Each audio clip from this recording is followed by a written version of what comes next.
Think blues is just about 12-bar blues? Well, check out this lesson where we talk about 9-bar blues. Yep, it's a thing. Hey, John here with the Blues Guitar Institute, and this is your Tuesday Blues, where we talk cool acoustic blues and break things down into no-frills lessons so that you can play the music that you love. Today, we're going to talk about somewhat of an oddball progression in the blues, 9-bar blues. The best example of this is Sitting on Top of the World by the Mississippi Sheiks. Now, this song has been covered by a lot of different artists over the years. Some of them even massaged it into a more traditional 8-bar format, but the 9-bar format is what we're going to look at today. Let's get into it.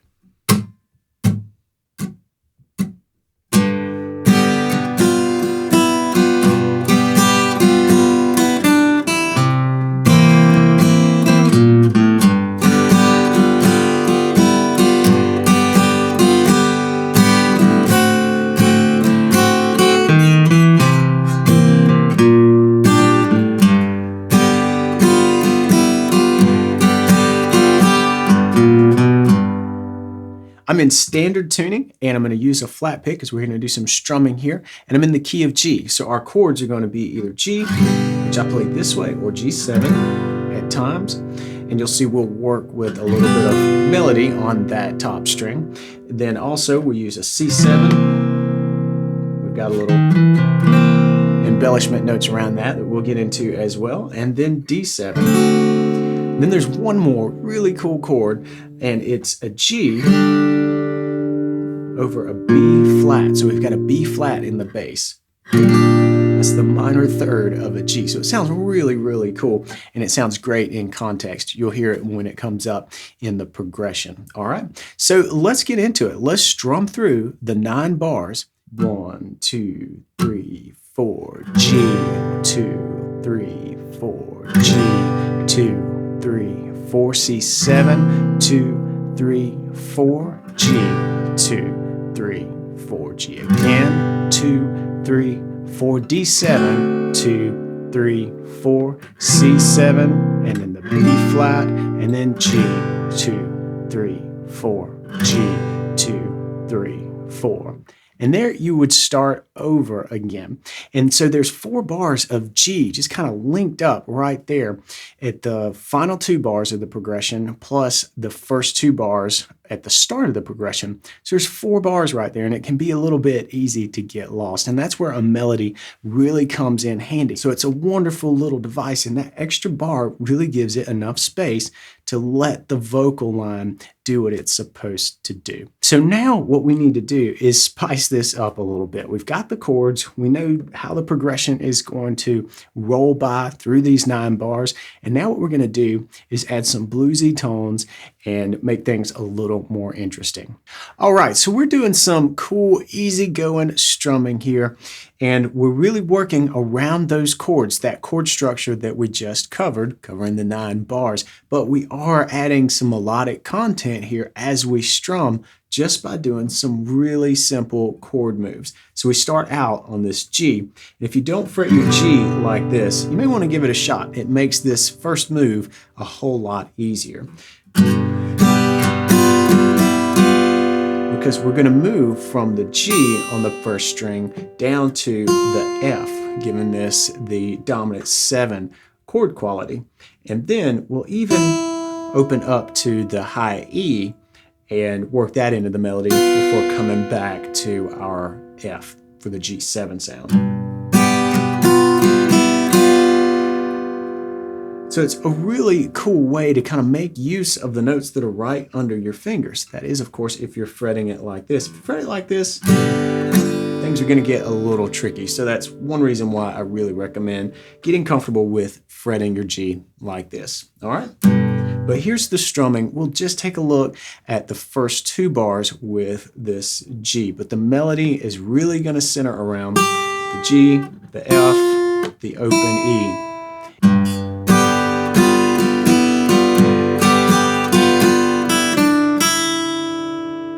All right, so that's the first couple of bars. Let's slow that down and really watch what I'm doing as far as the rhythm goes, the up and the down strokes on the picking hand. I've got that notated in the tab. If you're a premium member, you can grab that.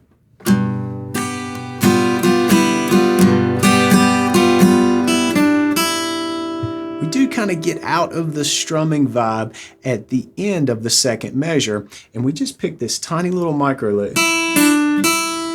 Open first string, the D on the second string, 3rd fret, and then back to the first string, and then let it ring. And that gives us a second to get into a C shape, okay? And we're really headed for the C major. But be careful to let that string ring, and don't choke it out as you're changing chords.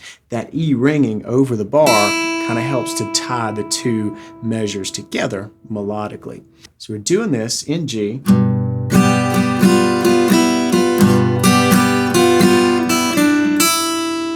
Then we move into our C7. Some light strumming there. Then we just walk down from this B flat to the A and then to the G, because we're hopping right back in that chord at the end of our C7 measure.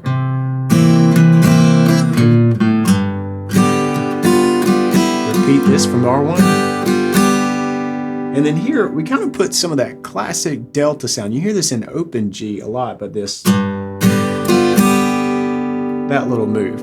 We're going to do that and then kind of strum out over this measure of G before moving on to our 5 chord D, but we're going to use a D7, the dominant 7 chord quality here for that 5 chord. So here's what we've got so far, and I'll play it through slowly so that you can really get a sense of the strumming vibe, and feel free to pause this or play it back at a slower speed. You can do that on YouTube, and that might help you really get into the rhythm. And of course, check the tab and notation if you have access to that. 1, 2, 3, 4.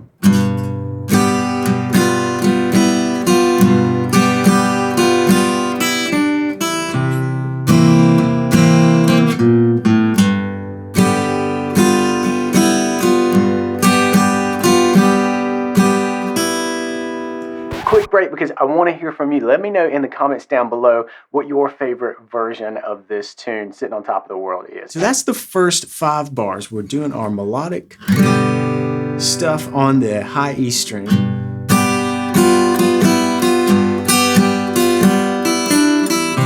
Little lick there to get into C7. Little bass step down.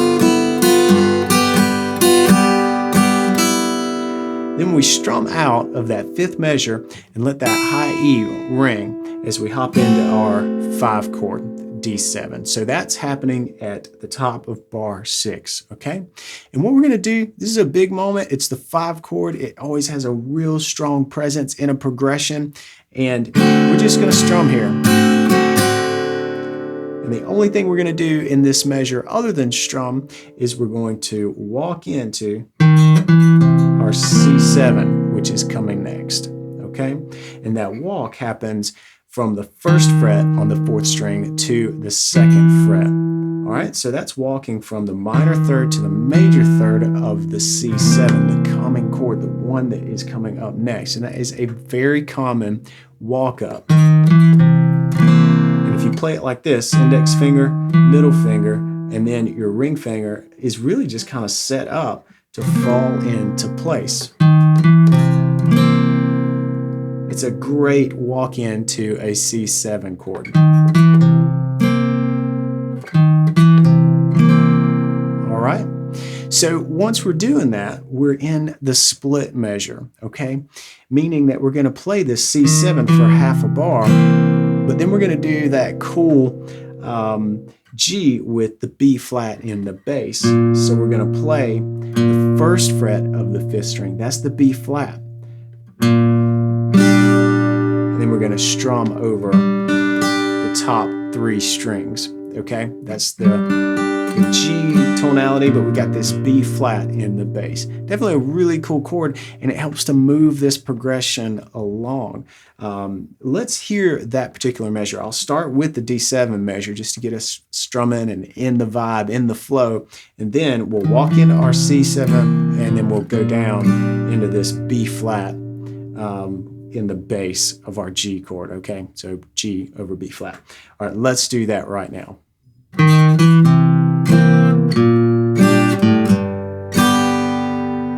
All right, and you can see there how we use the bass to kind of walk us down from C to our B flat to the open A, really headed to our next chord, which is back on the G for the final two measures of this quirky 9-bar progression. All right, but there's a lot of coolness right here in this bar. We walk in, hit the bass by itself, then strum. Then we're going to go down to our B flat and strum through the top 3 strings of a G chord, all right? And here I am playing the D on the 2nd string.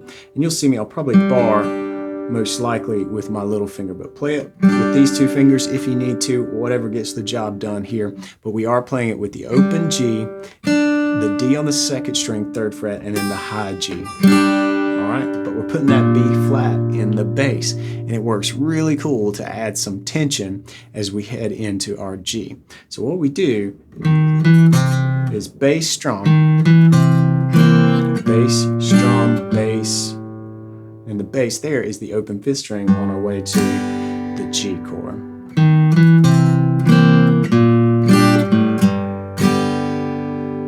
All right.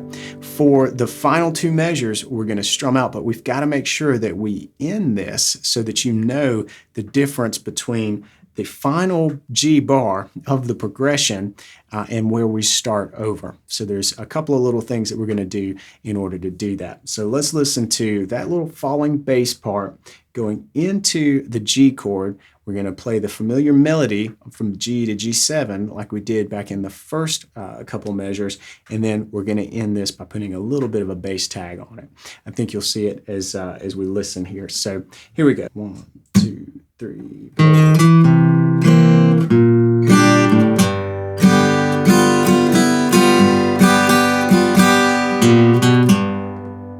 All right, and where I hit that G in the bass there at the end by itself, that would be where you start looping this back around bar 1. So as I mentioned, there are a couple things we're doing there at the end of those 2 measures in G to kind of break things up and let us know, kind of give ourselves a little signpost to know that that's the end of this weird 9-bar progression. It can be a little bit tricky to just kind of feel your way through this one because it is different.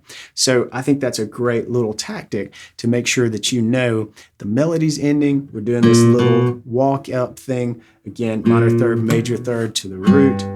That's going to put us back at bar 1. Okay, so just a little bit of a hack there that might help you solidify this bar 9 and that you're starting over in the next bar. All right, so let's look at it specifically. We walked into it after this chord.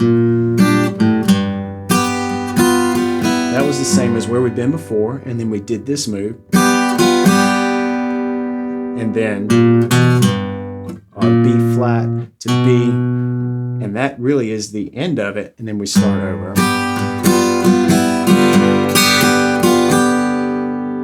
All right, so let's take a look at this thing. I'll play it through at regular speed here, and pick up your guitar and see if you can follow along here.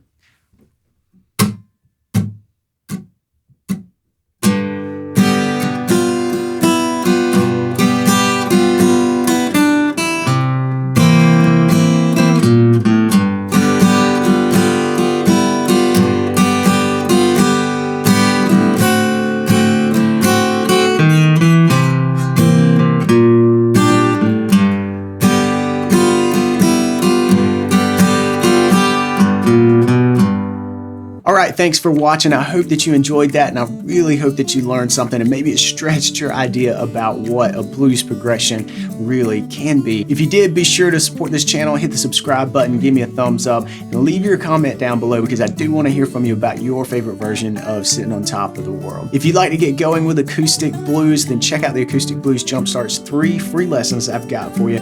You can check that out at bluesguitarinstitute.com/start now, and it's full of quick wins. I think you'll dig it. It's a great way to get going, and I hope you take me up on that. And I hope to see you back here next Tuesday for another acoustic blues lesson. Until then, practice smart and play on.